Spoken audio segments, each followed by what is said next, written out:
I'm here today with Smarrttie Panntts, and we're talking about the mathematics of Christmas. Now, what I mean by the mathematics of Christmas is people can argue about whether it's Merry Christmas or Happy Holidays. All of this is so foolish. Really, you just have to sit down and add things up, you know, add them up. And if they add up to a certain uh, number, then you can say, oh, well, this makes sense. No one's asking you to believe something that's not good common sense. First of all, let's talk about Christmas.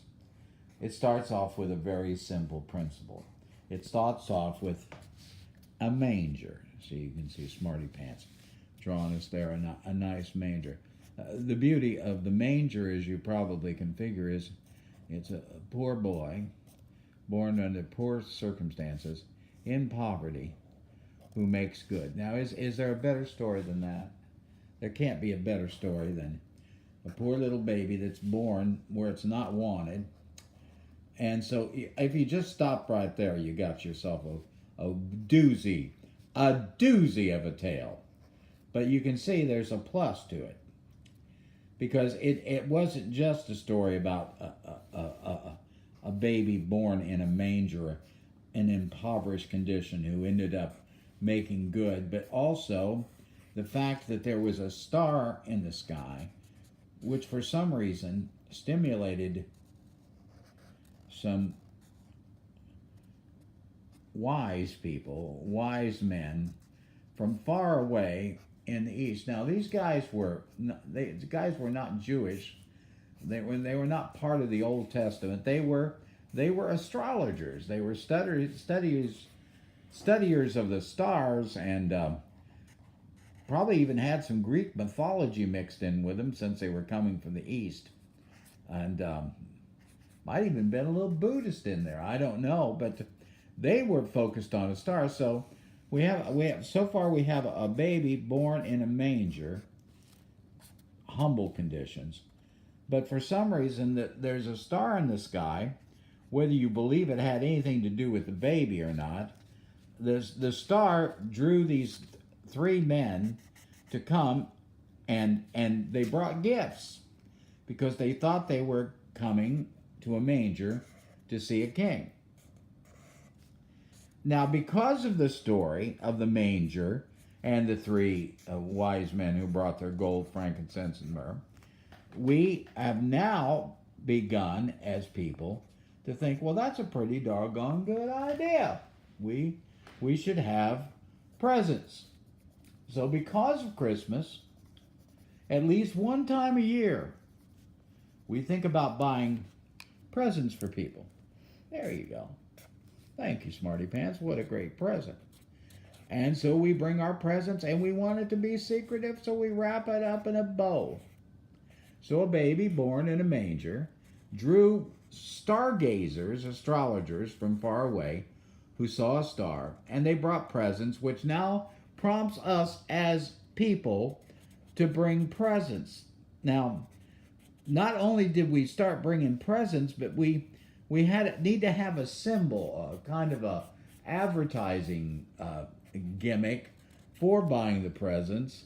So there was this guy named Saint Nicholas, and he really liked the baby born in the manger. He liked the baby born in the manger because the baby born in the manger grew up to be Jesus, who liked children, and Saint Nicholas really liked children in a good way, not a bad way.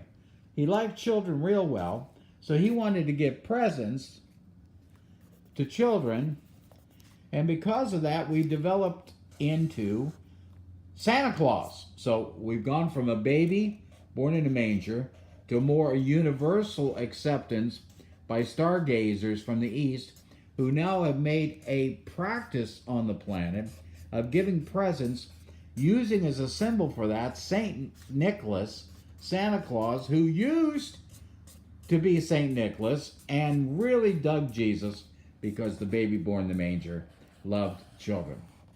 Now, Saint Nicholas came along, and through guys like Charles Dickens, who started saying, well, let's do a whole lot on Christmas.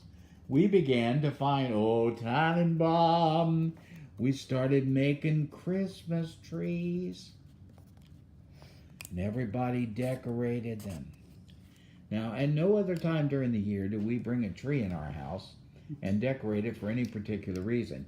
That happened because this baby that was born in poverty, who drew rich people, who thought they saw a star, who brought presents, led a guy who was a saint named Nicholas to start giving toys to children, which caused us to want to celebrate the holiday by putting up Christmas trees. Now, here's the way I got it figured.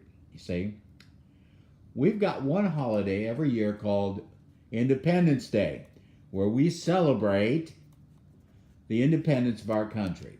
We don't sit around and debate and say, well, maybe we should celebrate the independence of every country. We say, no, no, no, no. What happened here in America is so special, we're going to have our own day for it. We also have something called Arbor Day, where one day a year we commemorate and appreciate trees. Nobody comes along and says, oh, that's not fair. We should give tribute to bushes too. At the same time, no, no, no. We give a day to trees. So what do you think about a baby born in a manger in poverty who comes along to bring peace to the world and draws wise people from the East who probably were Buddhists, stargazers, astrologers. And because of them, we start giving presents to one another. Selfish people we are. We start giving presents. And it stimulates a guy named St. Nicholas to want to give toys. So he starts giving toys in honor of the baby born in the manger. And because of St. Nicholas, we come along with Charles Dickens, who wrote this book called The Christmas Carol, and we start putting lights and everything on trees. Now you look at that. Look at that process. Manger plus wise men plus present plus Santa Claus plus tree equals 2018. That's right. That baby born in the manger, who drew wise men, who brought presents, who gave us Santa Claus and Christmas trees, also is how we judge time. The time since he was born.